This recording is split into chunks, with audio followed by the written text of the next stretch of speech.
I grew up in a tiny island under India named Sri Lanka, and my family was extremely devout. I grew up breathing Islam. That was the way of life. It was in our DNA. There were two events that occurred as a child that changed everything. One was I was blinded by my brother accidentally through a toy airplane in my right eye. And the other was I was sexually violated by an extended family member. Normally, when things like that occur, the shame and the punishment is put on the abuser. But in my culture, the shame is put on the victim. I was seen as this half-blind picture of imperfection, and now I've ruined our family name. In order to run from that, we left Sri Lanka and moved to the United States.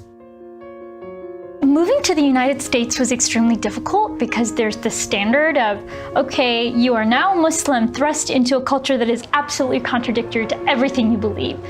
I felt really suffocated because it was as if I was watching through a glass window, watching people enjoy these simple daily things like eating food or wearing pretty dresses that were modest, but I wasn't allowed to even think of those things. There was these questions that I felt that Islam couldn't answer. It took and it took and it took, but it never gave. And it simply commanded that I obey in fear of Allah. I remember thinking, if this is what life has to offer, I don't want it. My first taste of Christianity came when I was living in New York City and I met my neighbor, Emma. 9/11 had just occurred, and so our entire city is grieving. I hear Emma, and she's just like, hey, you want to come over? We're praying. It didn't occur to my 9-year-old mind that they might be praying to a different God. So with a hint of curiosity, I just go innocently. The love that was in that room was overwhelming, but the minute I heard the name Jesus, I bolted out of that room in fear, knowing that I was strictly forbidden from any interaction with things that had to do with Christianity. And I felt so guilty that I had even been there, and just the fear of what if my parents could have found out. I lived in constant fear of my father. I was seen as an object, and so there were regular beatings. I am 12 years old and I'm considering suicide. I said, God, if you are real, show me who you are and I will follow you. If you're Allah, if you're Buddha, if you're Jesus, I just want truth. Please show me who you are. And I had no idea that he would actually answer. And months later, I met Angela, who's a brave young woman in my junior high class. And she approaches me and then she says, do you want to come to church with me? And I walked into that church. I was terrified the entire time. I had all these clashing mental things, but yet my heart was feeling something that I couldn't push away. So I went forward in the altar call and I didn't even reach the front of the altar. I was in the middle and just broke down where I could, in the same moment, feel all my pain and brokenness being given to God and receiving his love and mercy and forgiveness. My life changed that day. After my conversion, I did go into a life of secrecy. I had 4 years where I hid my faith from my family, and I knew I wanted to fully give myself to Christ, but at the same time, I'm being forced to memorize page after page from the Quran to recite at our mosque gathering. It got to the point where I could not hide my faith anymore. My father confronted me and said exactly what he would do. He did say the words, I will kill you.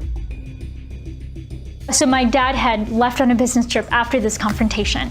My mother approaches me and she says, our phone has been ringing off the hook. The mosque has been calling and saying either we take care of you or they will, which in my understanding is that I'm going to be killed. My father has now cut his trip short. My phone is cut off so that I have no access to anybody outside. I'm kind of held hostage at this point. God kindly brings individuals my way. One of them was Brian Williams, and he knew what was going on. Brian says, I know the perfect place for you. Let's take you to Florida, Beverly and Blake Lawrence. So we all kind of come up with a plan in order to escape my home. I hop on a bus, and for 2 days with no food or water, I make my journey to freedom, knowing that I am following my God into the unknown with the only promise that he will be with me. I had no idea what awaited me in Florida when I got there. My plan was simply to stay there and hopefully just get off the radar and become 18 and be able to be free legally. But my parents had other plans. They were very intent on finding me. I actually ended up going to a juvenile detention center, which is jail, throughout that period for a few days. I had numerous foster homes that were not easy. I mean, it just seemed like I went from one abusive situation to another. On my 17th birthday, I had a court hearing where my story went national. The custody battle began. This is not just some threat. This is reality. On one hand, I was glad that we had the media speaking out on my behalf. That way nothing could be hidden. But at the same time, it was really unreal, just the ability that the press had to say whatever they wanted and I couldn't interject. During that time span, the Lord, in His kindness, moved me to a wonderful home with 2 Christians who love the Lord with all their heart, who took care of me, who loved me, and to this day, I still call them Mama and Papa. When I was 18, the case closed because I aged out of the system. And in that moment, it was as if there were shackles just off my hands. And I remember just squealing, thinking, I am free. I had the freedom to worship and I could sing. I was so excited that I didn't have to hide anymore, that I could just open up the Bible and I was so proud of it.